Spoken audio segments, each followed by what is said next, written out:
So, good afternoon guys. Update lang ako sa aking mga Shih Tzu na kuwan, bagong panganak. Ito po siya. Ang mga cute na mga Shih Tzu. Ang gaganda. Ito. Bali 5 po sila guys. Yun. Tapos ito mayroon ditong mayroong heart yung kanyang noo.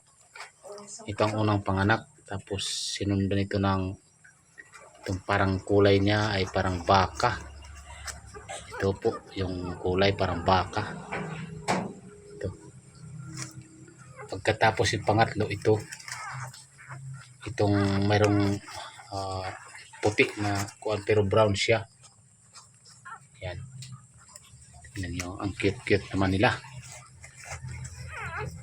So yung dalawang pinakita ko kanina, yun ang yun ang pang-4 at pang-5.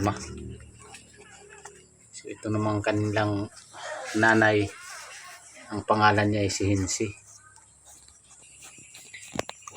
So pangalawang panganak na siya, pero nung una medyo na-disgrasya yung kanyang mga anak. Nagkaroon silang kuwan na poisono sila.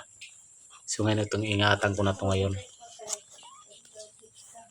So update na lang guys, at subscribe na lang at paki-follow na lang sa YouTube channel ko, RC TV. Thank you.